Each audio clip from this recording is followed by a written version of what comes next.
Okay, I'm gonna start letting people in.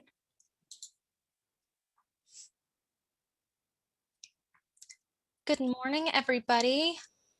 We are gonna start in just a minute. We're gonna let everybody get logged in and get connected to the audio. Hi, everybody. I do want to welcome you to turn on your webcam if you are comfortable. We would love to see your face. And the best way for us to get to know you is by seeing your face with your name and your company. So again, we would love to see your faces this beautiful Tuesday morning. You are a true salesman, Kirby. You're a true salesperson. I hear Thank it you so already. much. Lots of practice. All right, all right. So that means I got to do a one-on-one with you. All right. I guess. All right. Well, everybody looks to be in here and connected. So hello, and thank you for joining us for our Health and Human Services Committee meeting this morning. My name is Kirby Davis, and I am the Membership Services Associate for the Chamber of Commerce of the Palm Beaches. Today we have a jam-packed meeting. We have three very important guest speakers. First off, we have Michael Corbit, Vice President in Business Development for CareerSource Palm Beach County. Next, we have Yolette Bonnet, CEO of FoundCare. And last but not least, we have Lynda Charles, VP of Housing Services with the Community Partners of South Florida. This meeting is being recorded, so if you do not mind, please keep your microphones muted until asked otherwise. We will be doing a Q&A section after each speaker. If there are no questions, we will go ahead and immediately go to the next speaker since we do have three speakers. We will be doing self-introductions at the very end. So if you have time, please stay on and we would love to meet each and every one of you. And with that being said, I will go ahead and hand it over to you, Michael. Thank you.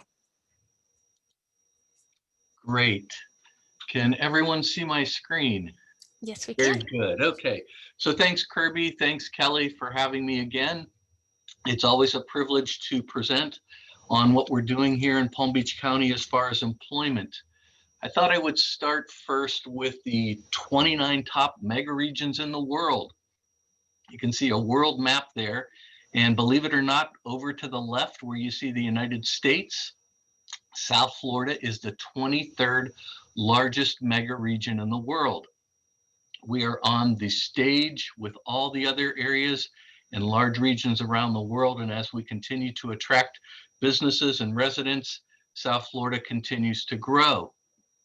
A map of the United States shows 11 large mega regions, and we happen to be the 6th largest here in South Florida.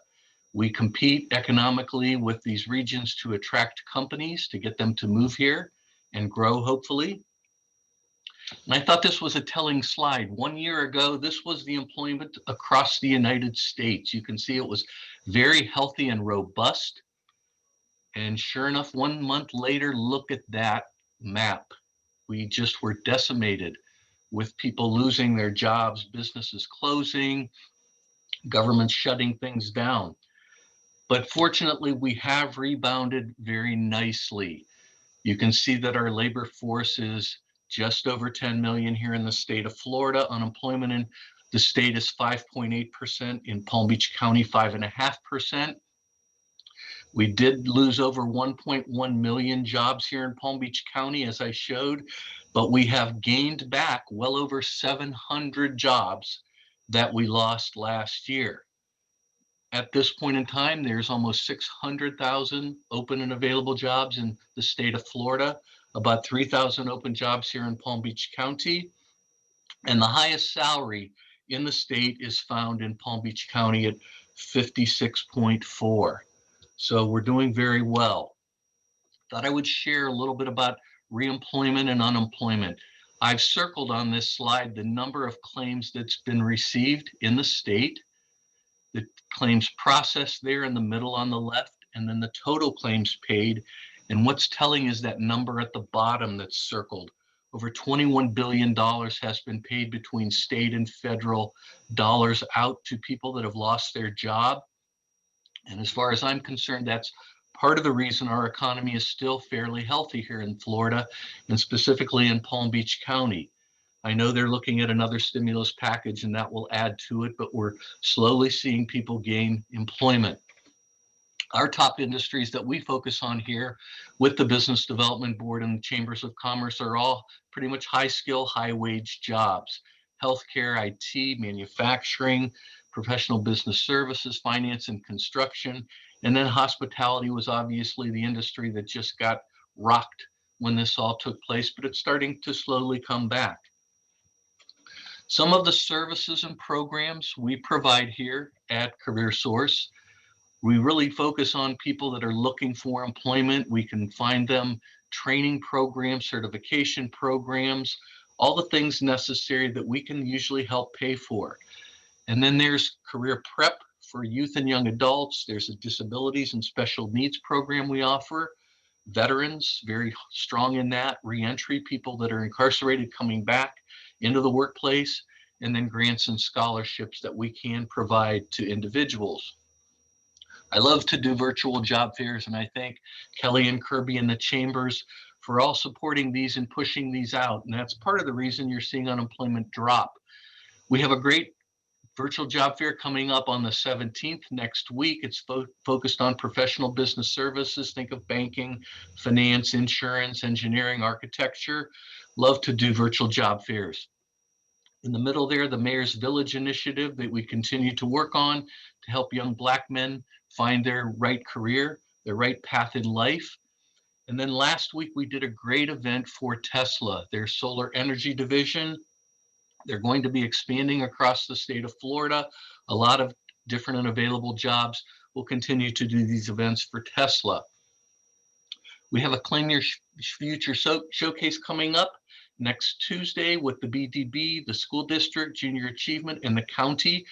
We usually bus in high school students to the convention center and help showcase different businesses and career paths, have executives get up and talk to them about where they may want to go with their life. We're doing this virtually this year. So we expect several thousand high school kids to tune in next Tuesday to hear people talk, to visit booths of companies, to see what types of jobs they have, what type of certifications or degrees are needed to get into these jobs. One of my favorite events, Claim Your Future Showcase. We've done 2 State of the Workforces back in August and November, those 2 flyers on the left. And we have Women in the Workforce coming up on March 24th from 10 to 11. We have 2 really good speakers, Liz from LinkedIn and then Catherine from the Department of Education. We're trying to secure another speaker from the U.S. Chamber of Commerce. Hopefully we'll have that in a week or so. You're welcome to come to that. There's no charge to attend these events. I don't know if you received the Business Quarterly publication, but we have been taking a position in this publication to showcase. Last issue focused on hospitality. On the left there in the middle, you see the Ben Hotel, which has been a nice employer for the city of West Palm Beach, and then the Singer Island Marriott that Roger helps manage over on the island. We had a nice position in Florida Trend a couple of months ago, a very good showcase of Palm Beach County. We do this about every 3 years with a lot of different businesses and organizations to help promote what the county has to offer to businesses that may want to come here.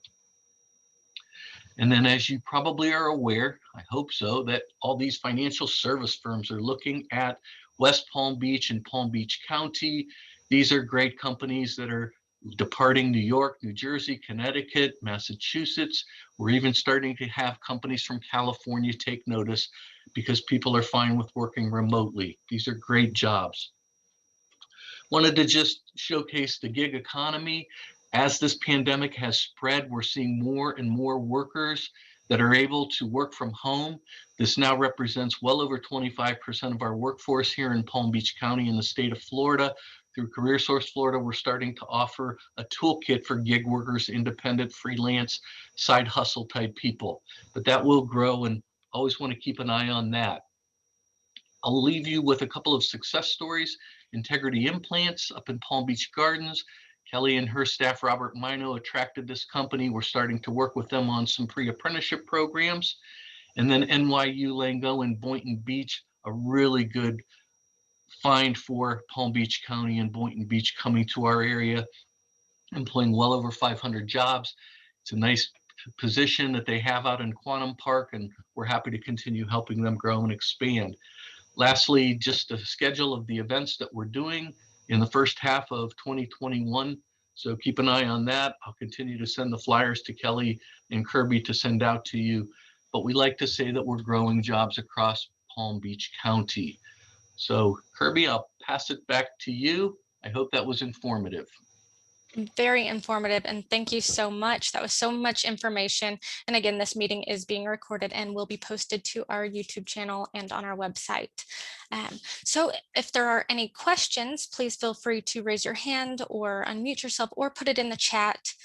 If we do not have any immediate questions, we will go ahead and move on to Miss Yolette.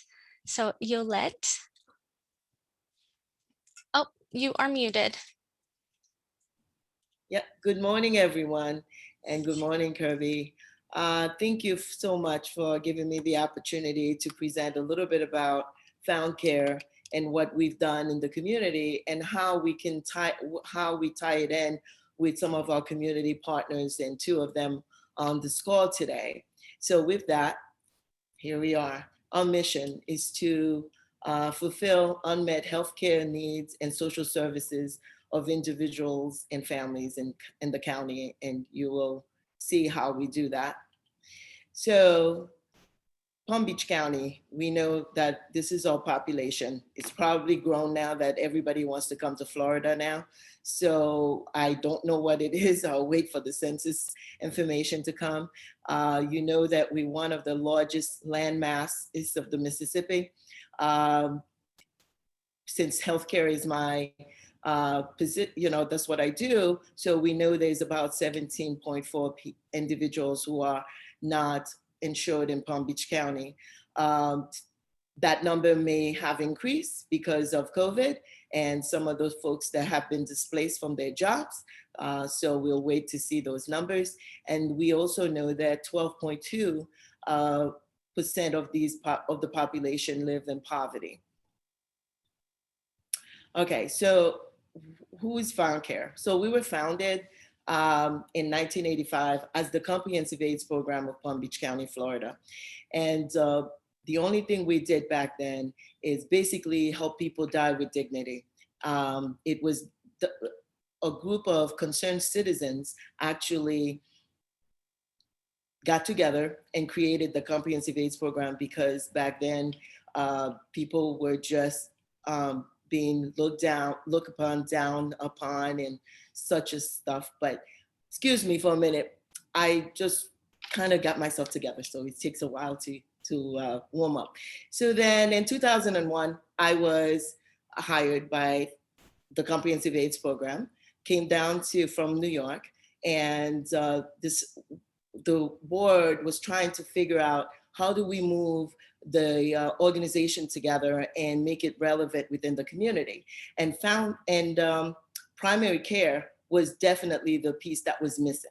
And so we kind of did a study. We worked with the Quantum Foundation, who identified that the oldest number of people, about 240,000 people back then, were not accessing healthcare because they had no other choices. So we decided, and I was much younger then, that we could do this because I worked in community health centers, which is FQHCs. And so in the county, we only had one, which was C.L. Brombach out in the Glades.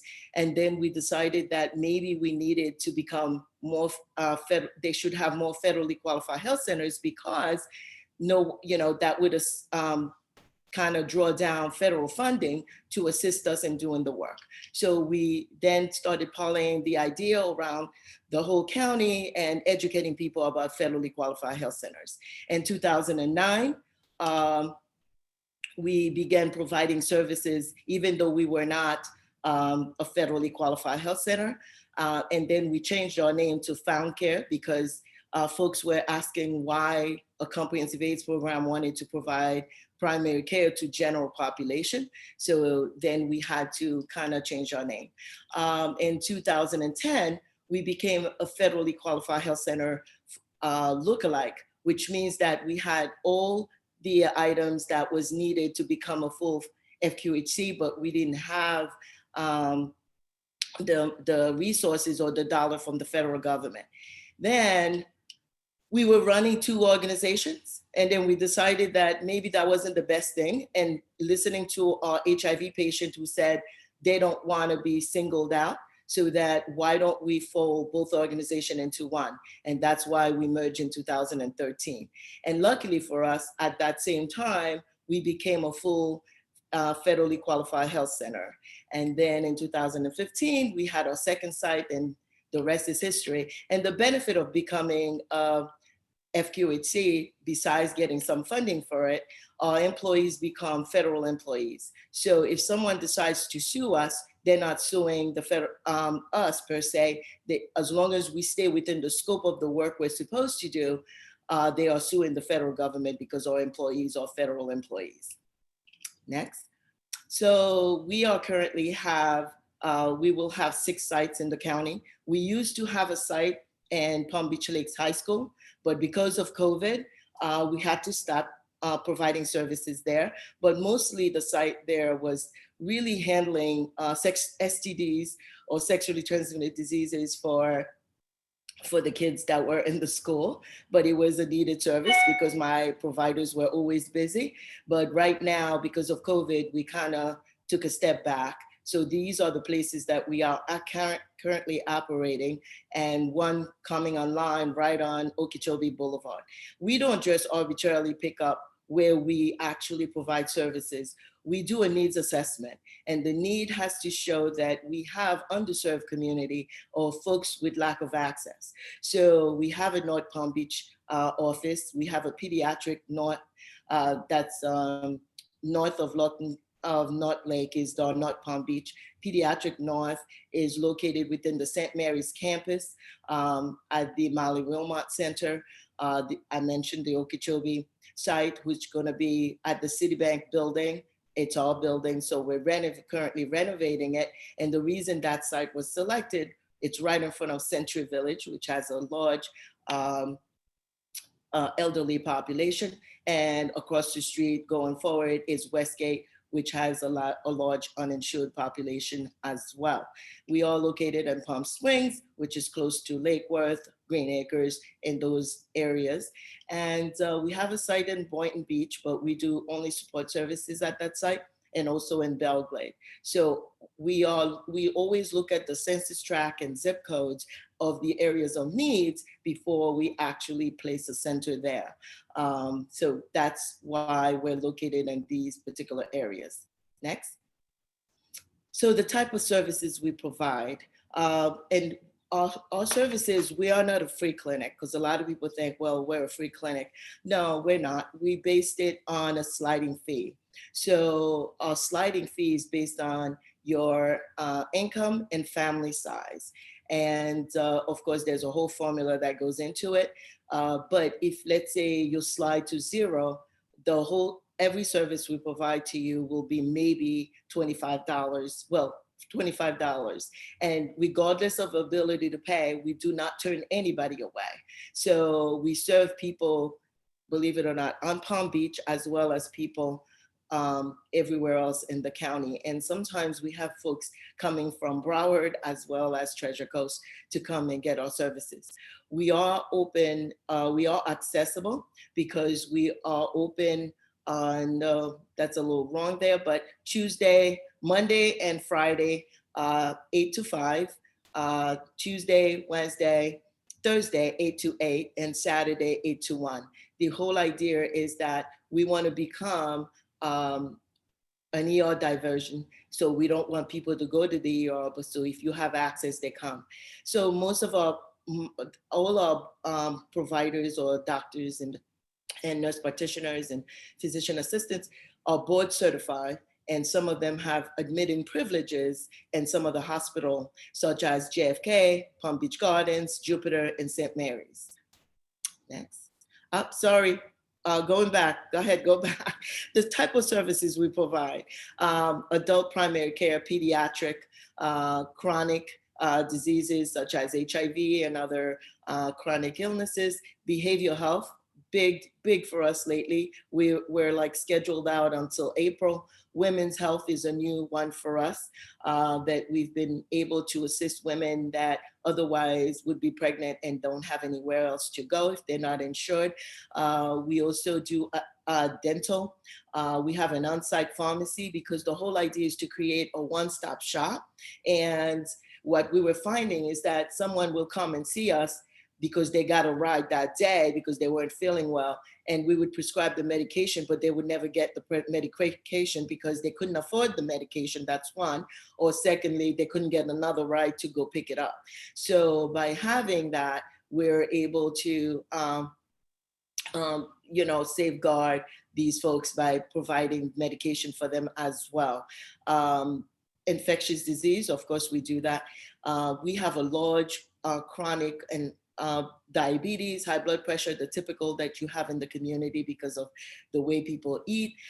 We have lab services, social services like case management, x-ray, and we also have a new partnership with the Promise Fund, and where we got a $500,000 mammogram machine to do screening for women regardless of their ability to pay. So we're very grateful of this machine because it's top of the line and we didn't pay for it. It was donated, and all we have to do is operate it. And that's what we're doing currently. By Hologic, it was given to us by Hologic. So last year, in 2019, I should say, we served over 18,000, close to 19,000 unduplicated patients for about 114,000 visits on our different sites. We also, 7,000 of that have been folks who were uninsured. So we really rely on the folks that have insurance and our funding and our designation to make sure that it works so that we can serve these 7,000 individuals. A lot of people say, well, do you serve only poor people? Well, no, not really, because if you're really poor, guess what happens? You qualify for Medicaid. It's the working people that or just recently lost their jobs, or they are the ones that are really mostly in need in terms of the people that are gig workers or the nail salon folks, the ones going and taking care of folks in their homes are the ones that we serve mostly. Almost 8,000 of those folks that we serve out of that 18 are children. So we have a large pediatric practice as well. So we have over 200 employees. And then only now that we started as an aid service organization, but only 1,800 folks are really living with HIV who we serve. Forward. Okay, so we took it on. We realized when COVID was happening, people were referring patients to us to get tests, to get a COVID test within our facility. After we kind of assessed the situation, and as we were learning more about COVID, because we were getting these referrals starting as early as January, February, we realized that maybe this is worse than we thought. And we then were the first drive-through testing. We conducted the first drive-through testing outside of our facility because out of necessity, because people were coming, other providers, community folks were coming and saying, oh, they sent me to FoundCare to get a COVID test. And we realized that, well, we didn't want to put our staff and the other patients at risk. So that's why we started the first driving testing. Well, it turned out to be bigger than us because CNN, after we started that, CNN started calling. We went to ABC News, CSNBC. We had a whole bunch of folks just located over our organization, and we were like, oh my God, what did we do? And then, of course, our phones crashed because 15,000 people called within a day. And so, but we continue to do the work, and luckily for us, the Calvary showed up and they started testing at certain areas of Palm Beach County. So then at that point, we decided to pivot because our mission is to provide primary care and services, public health, I guess, in some ways, to communities who would otherwise not have access. So we pivoted and we went to the minority communities and worked with like the city of Riviera Beach, to J Ministries to provide COVID testing. We went where folks would not go. We went with Caridad, Gaines Park with the city of West Palm. And wherever we were needed, if they asked us to go, our staff was like, we're not scared, we're gonna do this. And they step up to the plate. Go ahead. So as you can see, we decide when we transition or kind of change ourselves to become FoundCare, this is what we used to look like. We started as a small, organization. In 2015, we only served about 8,000, almost 9,000 patients. To 2019, over close to 19,000 individuals. And I don't include numbers like, for example, in 2020, we're still trying to get those numbers, but we did over 7,000 COVID testing, and now we're vaccinating people. But we don't give the message out there because we're trying to target only our patients right now. And of course, vaccines are limited. So that's where we are. This is the breakdown of our patient visits. As you will see, 38%, the blue, is uninsured patients. Then the red is Medicaid, green is Medicare, and then private insurance. And so that's our breakdown, which is a healthy breakdown because then we're able to serve the community as well as make the numbers work so that we can continue to be a fiscally responsible organization. The majority of the services we provide, 82% is medical, then 10% is dental, and behavioral health has been increasing rapidly, and that's where we are with behavioral health. We are totally accessible. We have our own vans that would pick up patients who are not able to have transportation to come to us. But because of COVID, we no longer do that, but we pivoted in a way where we can help our patients anyway. So we basically took, we did telemedicine. So we went into the whole telehealth as you all are right now, where we're doing a Zoom call. And once we started doing telemedicine, we realized that people were not getting their medication again. So here we are back to square one. So we basically turn our drivers into medication delivery. So we would see our patients, and then if they didn't have any access to get the medication, so we would then have our driver drop the medication to their home. And so that's what we did with our transportation department. We also located all our centers are located in front of the Palm train just to make it accessible. Next. Okay, staffing. Well, it's a little, it's forever moving. You know how staffing is moving, but we could tell you that the majority of our staff is a direct patient care. Next. Okay, and just some awards we have received over the years, which we're very proud of, because I think that it's not about one individual, it's about all of us working together. And I can tell you that my team is the best team that I could work with, and they are miracle makers, because I always tell everybody they make miracles every day. Next.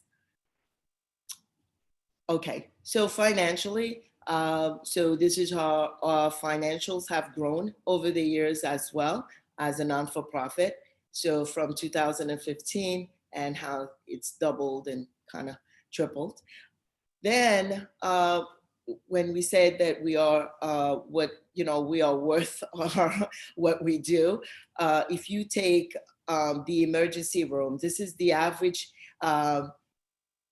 emergency room visits in Palm Beach County, and I'll take the highest, such as JFK, which is about $9,000 for that visit, to the lowest, which is the one in Lakeside, which is about 2,000. So if you did the average, it costs about $5,000 for someone to go into ER to get something like, because their blood pressure was acting out, or they had a common cold, but they didn't know what they had. This is what it costs for someone to actually get services. But if they come to FoundCare, this is what below is what it would cost. So it would cost $5,000 plus to go to an ER for one visit. But if you come to FoundCare for a medical visit, it will cost you $132. So we are providing a great service to the community, because we're diverting these folks who would end up in the ER and backlog the ER to come to FoundCare and get that similar service. Let's move back. All right, well, the Florida Association of Community Health Centers, they do a whole study where they prove what is the economic impact of an organization based on what, their output. They basically stated that we have a $39.9 million impact in the community in 2009, based on the folks that we hire, the folks who comes to see us, and how they go to the Publix down the street, or they go to the restaurant, and transportation bringing them, whether it's an Uber. So that is our economic impact in the county. And then for every dollar we receive, ROI, which is our return on investment, is about 159%. So it's a great investment to invest in FoundCare because of what we are doing and the lives we're touching. And keeping in mind 38% of our population is uninsured. So we've done other things in the community, such as the back to school health fair, where we actually give out the school supplies to kids who otherwise would not have them. We also do, regardless of whether they have a doctor or not, if they need it, we look at their Florida shots. If they need a Florida shot to be up to date to get entry to school, we provide that. And whatever other physical they would need, we also provide that.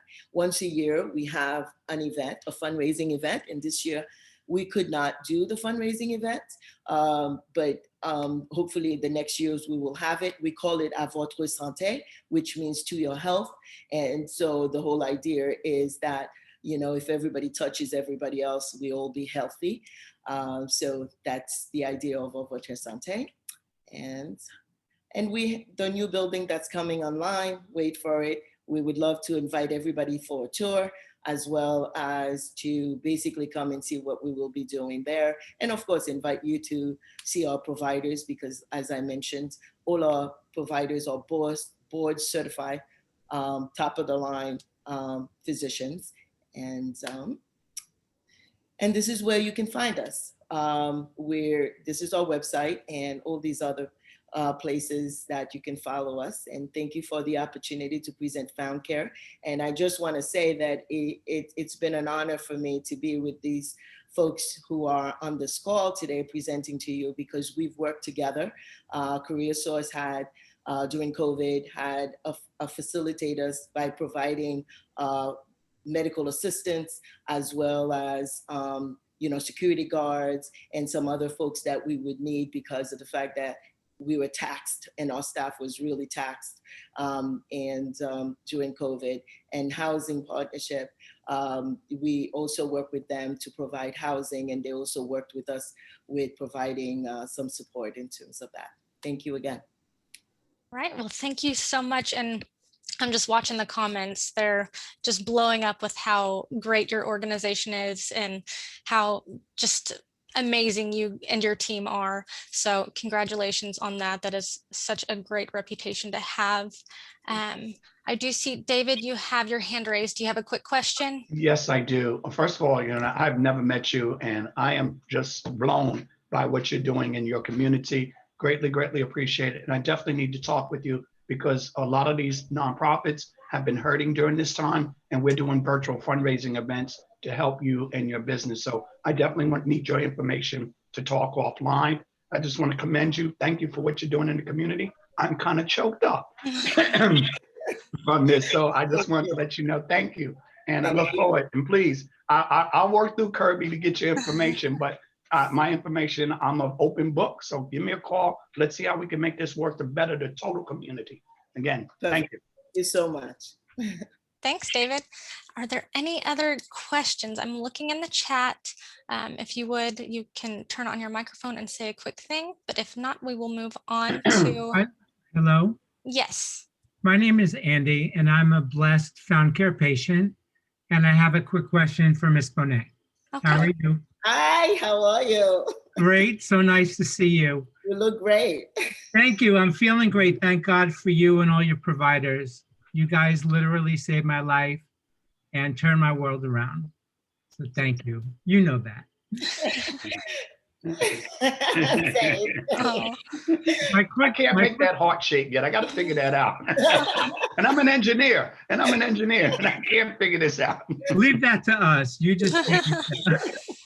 I have a quick question, and maybe you want to keep it quiet, but as a patient, how am I going to find out about vaccine availability at FoundCare? We are actually, as soon as we only received so far about 200, well, now 400 vaccines. It's crazy. So we're working our way in terms of our 65-year-olds first, and we had to vaccinate some of our staff as well. So as soon as it becomes available, we will call our patients, because you guys are our priority, of course, and then we will work our way down the list.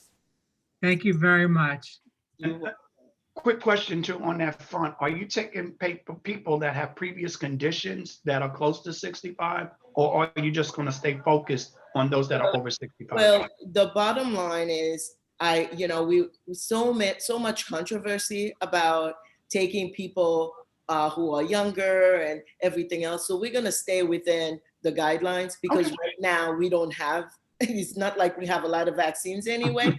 But once we, I'm sure the floodgates will open, we'll then move to whoever we need to take care of. And we already have a system, because we'll create the same system we did for the COVID testing to be able to move them quickly. And we've been able to do that. Thank you. all right. And with that being said, I do want to make sure we have plenty of time for Lynda to speak. So if you have any questions, please just put them in the chat, and then I will get with Yolette and Michael and Lynda after this to make sure we get all of your questions answered. So with that being said, I'm going to hand it over to you, Lynda. Okay, well, thank you. Good morning, Kirby, and thank you for inviting me to this panel. Thank you, Yolette and Michael, for sharing. I've learned so much about FoundCare. And well, we already know about CareerSource. We've worked together, and as in the past, Housing Partnership, now Community Partners of South Florida. I know of the organization, and that at one point you actually was in the FoundCare was in the Community Partners of South Florida building. So you're not new to us, so we've worked together in the past. But it is a very interesting conversation, because Michael started with, it's all about jobs, and you talk a lot about health, it's all about health. But Community Partners' uniqueness, I think, is about our ability to connect all these different categories, what we call in our industry, the social health, determinants of health. We connect with health, we connect with jobs, we connect with housing and education. So I think it's our ability to move to the next, I'm sorry. Technology difficulty.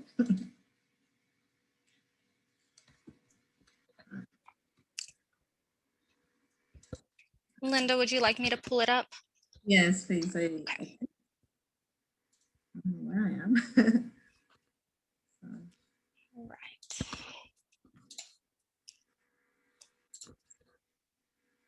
All right, can everybody see this? Okay, perfect. All right, so just tell me next when you're ready. So it's our ability, next please, it's our ability to connect with all the different criteria for someone to live a healthy life. So our mission is to change the odds for children and families facing adversity and creating lasting social change for the resident of Palm Beach County. And we do that in three different areas. Next, please. We have three service areas. We have one of the largest behavioral mental health program. In that program, we hired about 50 community therapists, and we provide therapy services, mental health services, and substance abuse services in the community. And by providing expert, throughout the community that's not necessarily stay in the office, but is in the community providing, the service as needed. We provided housing. My department, I oversee the housing department, which is, I would say, from my point of view, is the center of the center. Because in my opinion, you have to find a place to live in order to get, whether it is physical health or mental health, behavioral health, then you need somewhere to be so people can reach you. So as we move forward in this community, one of the biggest crises that we have experienced in the past, even before COVID, pre-existing condition, is the housing affordability in the county. And the third service area is community. We provide community services, and most of you probably very familiar with our Bridges program. Our community partner is South of Florida is a partner with CSC and the community to provide several different programs, whether it is mentoring, parenting, safe kids, all under the community services. We call it our community services program which is neighborhood hubs, where people comes and receive services that equip them to go throughout life and build themselves, build neighborhood of choice, and build sustainability in the community. So I think that's our uniqueness. It's really our ability to provide comprehensive community development by building relationship with organizations like FoundCare, with CareerSource, with different foundations whose campus is to really build healthy community and creating neighborhood of choice in Palm Beach County. My department, so we've been in business for 33 years. We're a $17 million company with 250 employees. And I will say from the housing perspective, we are more like the midway between business and social services, where we injected, especially in my department, millions of dollars in the economy because we provide down payment assistance. We provide first-time homebuyers program where it's not about just about helping. We support the community. We support people to move to the next level and to become sustainable, or I would say a functional community builder in where they live. So that's what makes us unique, I think. Next, please. So we use what I call an equation, for our theory of change. We have children plus engaged parents, plus financial literacy, financial stability, equal sustainable family, and that's what those are the services that we provide, from youth services to neighborhood programs to real estate development, housing, first-time homebuyers. That's what we believe create neighborhood of choice. Again, when we are in the panel with an organization of FoundCare or CareerSource, I'm pretty excited about the possibilities, because at the end of the day, we can connect the dots. So again, that's what I'm so excited about, our ability to do this and to continue to elevate our pitch to say why we are changing generation by changing the odds. It's not about just changing the odds, it's about providing the opportunity for people to change their own odds. We come alongside them to do that. We don't give them a hand, we help them. We support them and moving forward. Next, please. So we create that, what I call a diagram, Venn diagram, where all the programs are intersected: health, housing, and community. So if, as you see, behavioral and mental health is one of the biggest part of our organization. And housing, which I oversee, it's another large part in community. So for me, housing, it's the where I breathe and live, because I believe, again, that affordable housing is a key to a successful life when people find a place to live. And when Michael started, it says it's all about of jobs. I will say it's about many things, but one of the realization for many of us in the affordable housing industry, we cannot continue to solve the affordable housing crisis without having jobs and a livable wage in the county, so people can actually be able to access affordable financing, affordable housing. So nobody is putting $100,000 into a house as a gap financing, but paying more than the minimum wage, so people can actually afford to get their own mortgage. So we are very interested and very eager to work with other people that are in the workforce housing and in the workforce development, business development, entrepreneurship. My personal opinion, corporate America could never give enough job for everybody. So we have to encourage entrepreneurship and self-employment for people to really, be able to go to the next level in their life and to get their own housing by not necessarily always waiting for the government resources, but for the private and public sector and the foundations to work together to create that community or that neighborhood of choice that we're trying to get. And we can wait to see where maybe in a housing department or housing program or housing project that we have, there's a clinic, nearby or in the same project. Or there are an opportunity to have a workforce center where Career Center is invited to provide those skills so necessary to move to the next level. So that's community partners of South Florida. That's the elevation or the pitch, or that we want to be there for and do system change, not necessarily picking health or housing or community, but push for intersection and then making sure that all this actually provided and reachable for people to affect and design their own life and their own neighborhoods. Next. So housing service. So my small presentation today really focused on housing because that's where I lead. So what did we do? What is the effects of COVID-19 on our first-time homebuyers program? I can tell you that the inventory has not changed. Prices in Palm Beach County continue to rise. The average or median sales price in the Palm Beach County is about $365,000. People will say, as the real estate industry will say, this is a seller's market. Even if you can access a 2.5% interest rate, many people, many of our the people that we serve still cannot access affordable housing.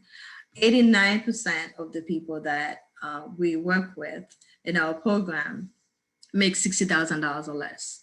Well, I can tell you for the average median sales price of $365,000, the people that we serve cannot afford to buy a house in Palm Beach County. So those are the things. This is a pre-existing COVID condition that has been exacerbated by COVID. Because unemployment, as Michael showed earlier, the unemployment rate, there were 1 million people who lost their job in the early time of COVID, although 710,000 gain their job back.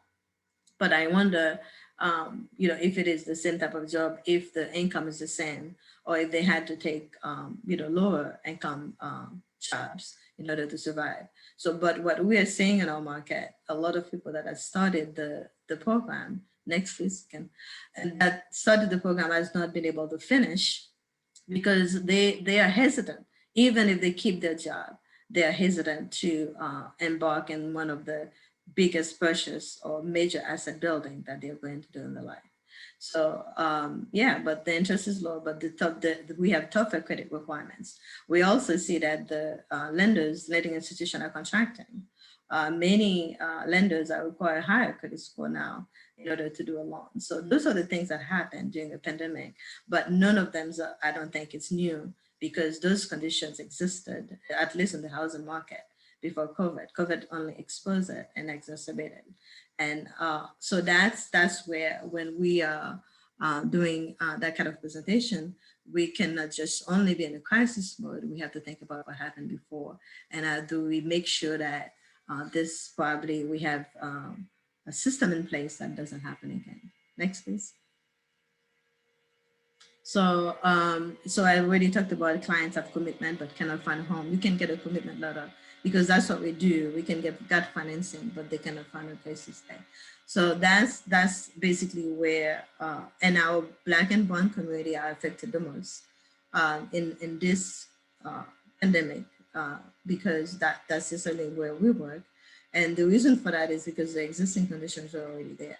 We've already have in urban areas with very deferred maintenance housing stock that need $40,000 worth of repair in order to make it habitable for people to buy.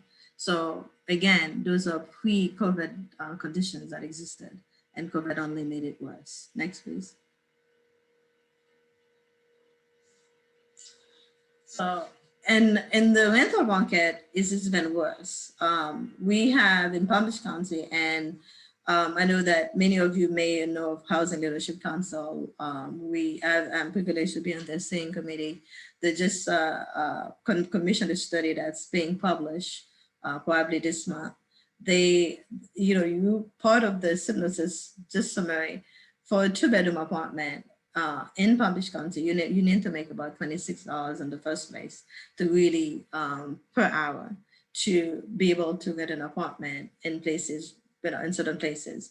So the rental range in Palm Beach County for a 2-bedroom is about maybe $1,600 to $2,000 in places like Palm Beach Gardens or Jupiter or different places. So many of the, and when we ask how COVID affected the Black and brown community and the lower income category, that's how it affected it. Many, whether you're a homeowner or renters, many people live together. And if I were to pick one of the biggest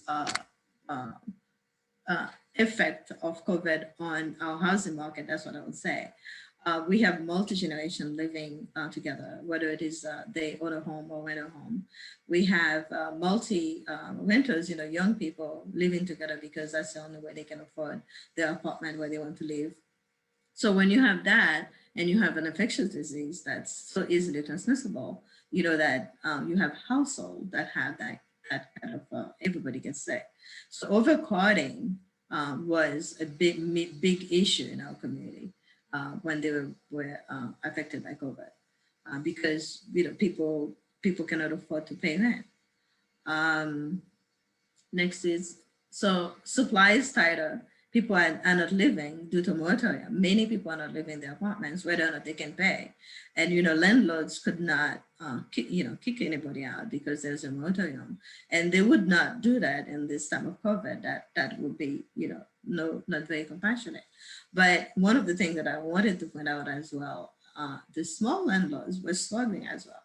So it's not, it's not about the clients. We also see, because we work very closely with small landlords, they were struggling. You have empathy and compassion because people lose their job and they couldn't pay. But at the same time, you have loans that you have to pay. So we see legislation coming out probably to help, or hopefully, smaller landlords or landlords to keep the economy going. You have to look at both sides. It's not one or the other. It's really a two-pronged approach. You have to look at the residents, but you also have looking at the people in business, particularly the small landlords that need to pay their loans back, because that's a livelihood.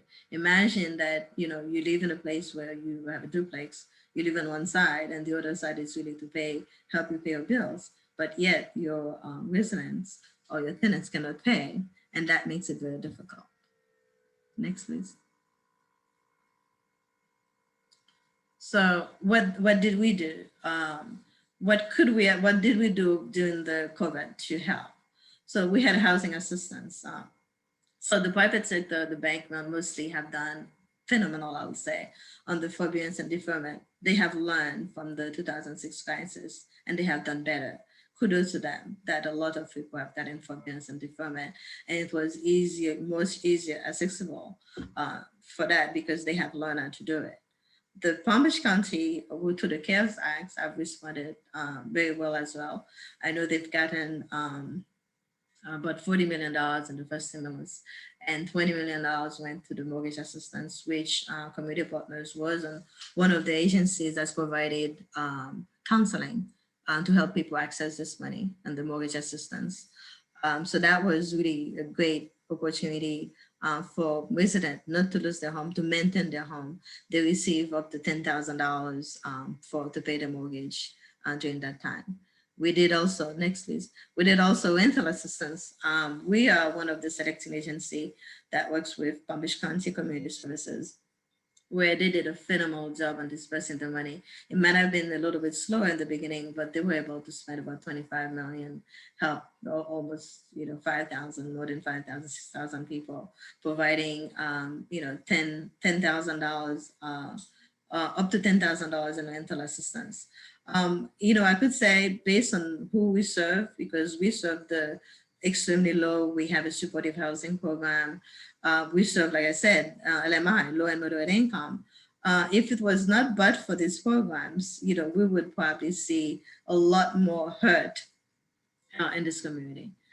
So next, please. So they did of the 5 million people, 5,000 people they did, and we help Community Partners of South Florida as one of the agency helps what funded people getting access to this land. And we were in different community. We're in Belgrade, we're in Riviera Beach, we're in the city of West Palm Beach.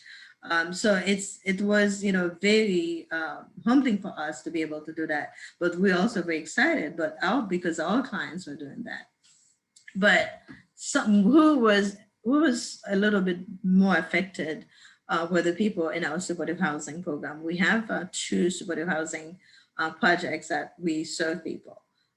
The people living in the supportive housing program only make between $750 and $1,000 in Social Security. So not that they had issue paying, the $300, the 30% of their income, but you can imagine that once you pay 30% of your income out of a $750 Social Security, there's not a lot of money for food. So I upload the food banks, everybody that had distributed food. We participated in one of the program with another partner, Palm Beach Community Land Trust, where we were one of the program for a month. They were delivering food to our supportive housing residents. So partnership and for us is the key. We really push for that because we provide comprehensive community development, because we have 40+ program, we cannot do it alone. So our connection is our strategy at Community Partners, connecting people, making sure we do the referral that people really access well-wanted services, so to make them whole.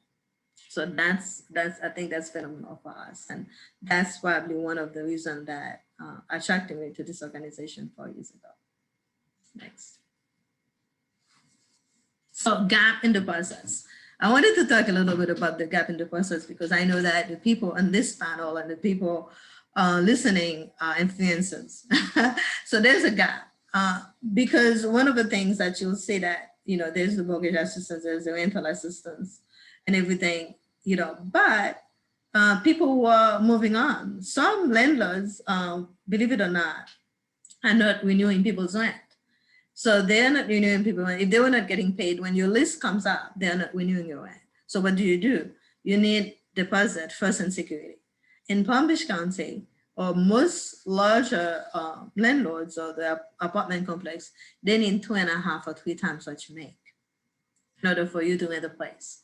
So what we see a lot is even people who are living in very bad conditions, slum-like landlords type conditions, they have a big problem because they can never save enough money to deposit first and security. They can figure out how to pay their rent based on their salaries, but saving thousands of dollars to move to the to a new place is very difficult, and it is more difficult during COVID at this moment. We've seen it like people come in, especially in our supportive housing. Our supportive housing program serve people with diagnosed with a mental health diagnosis. So we have our own properties where we house about 27 people, but we connect people to small landlords. So we see that a lot of the time. So people come in and they need to get the deposit, they need to do that first in security. There are not that many organizations who does that. Community Action Council under Community Services is where one of the sources, our partners, the Urban League, Catholic Charities, and everybody. So our case manager connect people to that. And that's why we make it our business to know everybody who is doing that. And that's another big issue. So to a partner like FoundCare, when someone is sick, whether it is, HIV or any chronic disease, they need a place to stay. So we connect, we try to find them housing, and we try to making sure that we work with the landlord, so friendly landlord, and who has empathy, and to make sure that maybe they are not asking for the 3 months, but they are only asking for first and security or something. So again, very happy to be here with people that we can connect with. Next, please. So what did we do during COVID? What did we, when in March?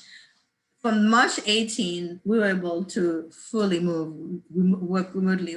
We moved the entire organization, 200 plus people, to work remotely, to work at home. And you can see my stairs here. So I've been working at home. That's my office, my dining room table. That's where I work. So so it was, the organization did really well, I think, because the minute that we decided to move forward, 3 days, everybody was about to go work remotely. And we move our entire platform on a remote basis, whether it was telehealth with behavioral and mental health, whether it's the Zoom platform with our bridges and all the other services that we provided. It was very interesting to learn that mentoring is doing with remote. I mean, how do you get mentors and mentees to get on the remote basis? But everybody stepped up and did very well on that. So we did an assessment in early April to really determine what people needed, whether it was, and rank them, whether it was food and security, technology, and technology and housing. And what we found that, food and security was the biggest piece, and then rental housing and the technology at the end. So we were able to raise funding thanks to our partners, the foundations, the different people, to help 900 families in rental and utilities.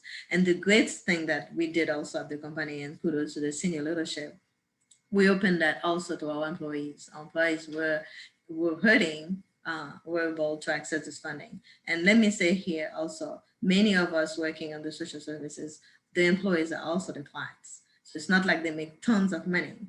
They also the clients, so we're able to do that for them. So, and we established a stronger internal referral system. So people that comes in, out of the 10,000 people that we serve a year at Community Partners, probably a third of them, actually access services from all 3 different areas.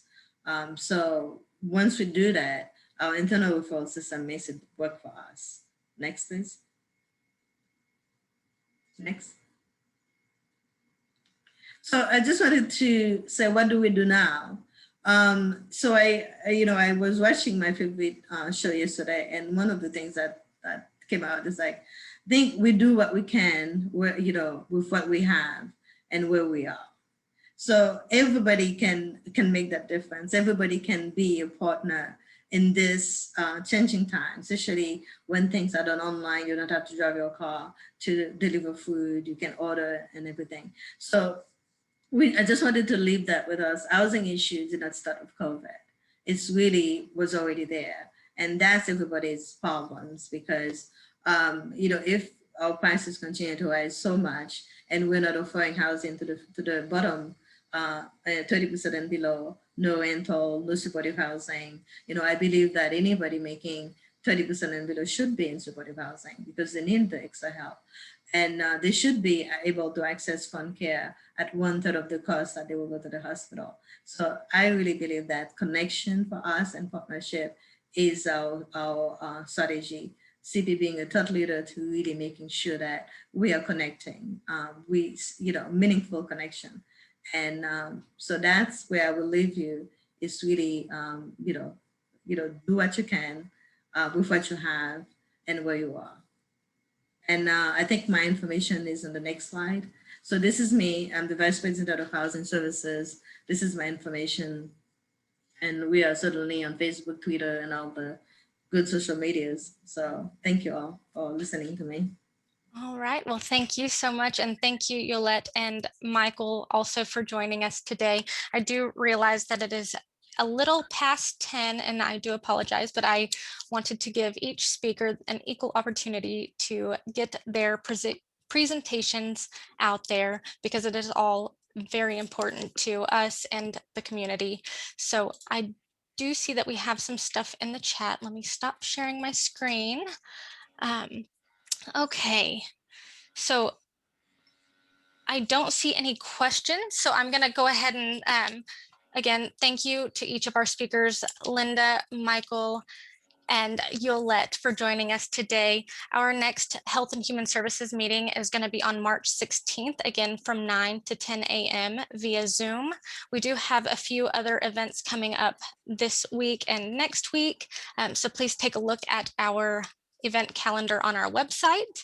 I do want to go into some self-introductions. Even though it is past, I do recognize that if you need to jump off, your time is most valuable. So at this time, I'm going to go ahead and start with Andy, if you would like to introduce yourself real quick. Hi, my name is Andy Kasoy, and I live in West Palm Beach. And about 5 years ago, I was really at the edge of the cliff, and FoundCare saved my life. Dr. Bonaparte took me under her wing and supervised all my care. So I owe a huge debt of gratitude to FoundCare and every single provider and support staff who's there. Very grateful. Well, thank you so much for being here with us. Gabriel. Hey there, how are you? My name is Gabriel. I'm an attorney here at Lytle Ryder, and I just came in to see. I love the statistics. You really don't see how much COVID has impacted this area until you really see these numbers on the board. I really love what I saw from FoundCare. It's really cool what you guys are doing in the community, and thank you for presenting today and giving us a reason to hop on this virtual Zoom call. Hopefully, it'll be all back to normal soon. Hopefully, very soon. Thank you for joining us today. Anthony. Hello, good morning, everybody. My name is Anthony Peral. I'm with Fifth Third Bank. I partner closely with one of the other folks on the line, Alicia Keller. We're part of the Community Outreach Initiative. My division focuses on financial wellness. So something that relates to what some of the folks on the line spoke today, supporting a lot of the initiatives that are in place on making our community better. So it was my first time joining you guys today. Look forward to hanging out with you guys a bit more. Have yourself a phenomenal day, and look forward to hanging out with you guys more.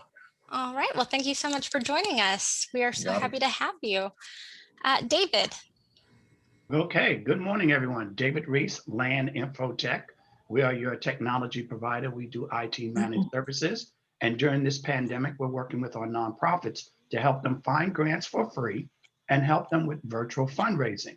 We've already done it for the Palm Beach County Urban League, and we're working with Nonprofit First to help you guys going. And Kelly, I think I may have a lead for you. I got a lead for you.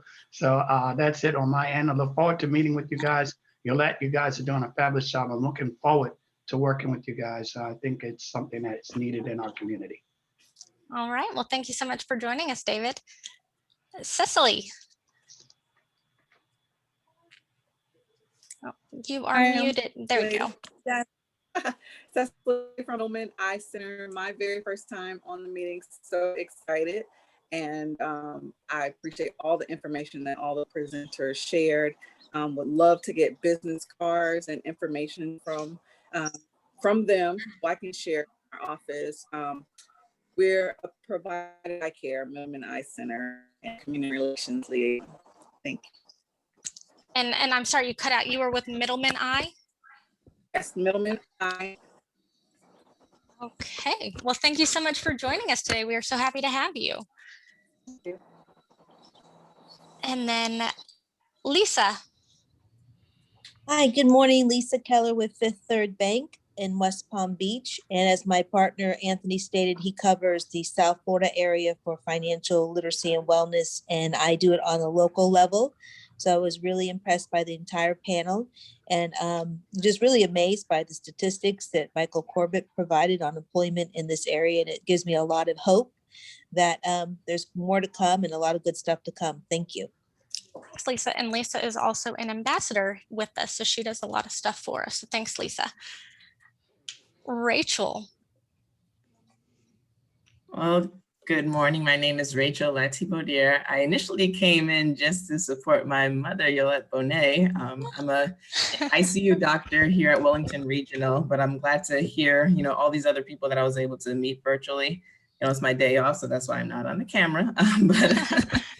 But yeah, it's great what everyone is doing in the community. And of course, I give up props to my mother, Yolette Bonnet, who's doing her thing at FoundCare. So I'm very proud of her with that. And, of course, she's molded all of her kids to, follow in her footsteps. So that's why I'm here to support in any way that I can. Well, that You're is blushing. awesome. You're blushing. You're blushing, Mom. You're blushing. Thanks, Rachel, for joining us. Christopher.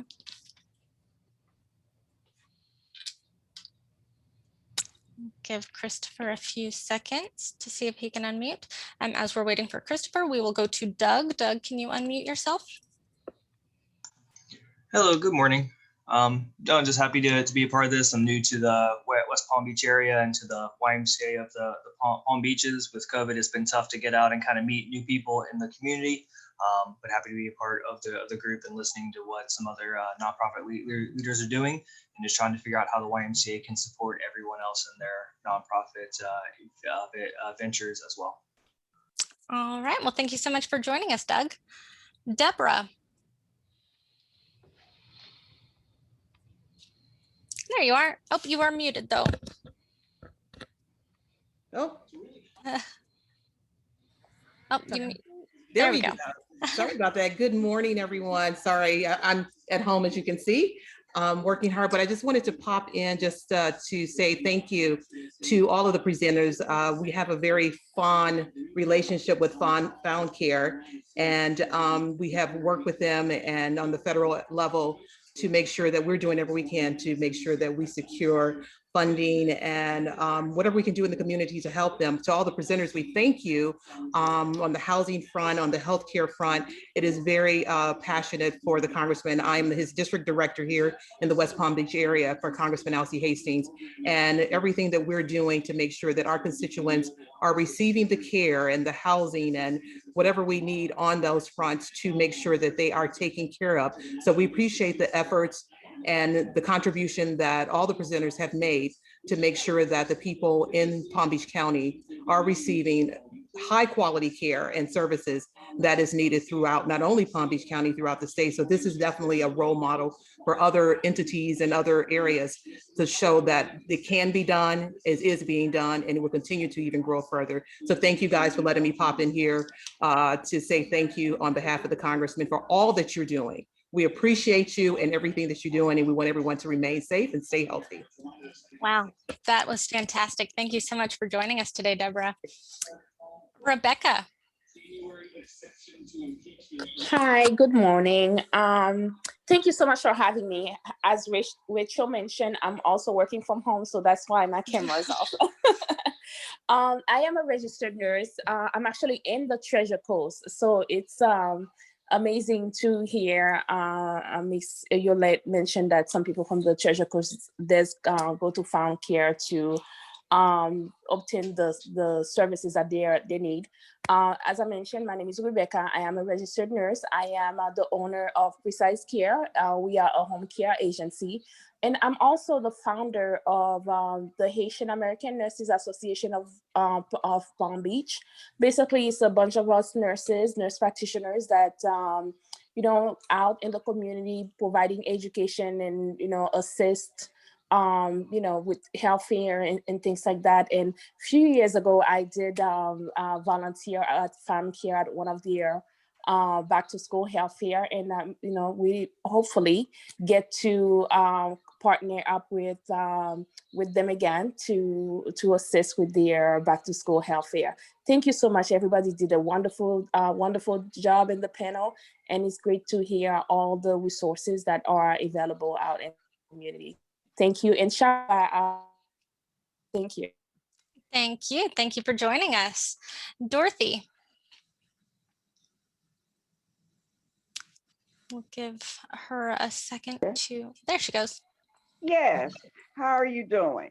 Good. I'm glad to be a part of, since I have always been a part of FoundCare from quite a number of years. I'm a scrunch supporter of FoundCare. I know the people that works there, most of them, and I've been a part of their back to school, which I'm from education. So I did it and call that a part of me as well. So I hope to continue to be the volunteer services of FoundCare. Thank you. Thank you. And thank you so much for joining us. Jennifer. Hello, my name is Jennifer Bullerwall. I'm the communications coordinator at FoundCare.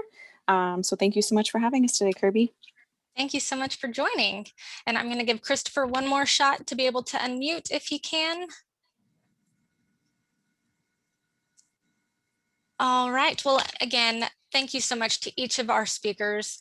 This was such a fantastic meeting. And again, this video has been recorded and will be posted on our YouTube channel and our website. And again, our meeting is on March 16th at 9 a.m. to 10 a.m. And with that being said, I will let you all go forward with your day. Go on and be brilliant. Bye. Thank you.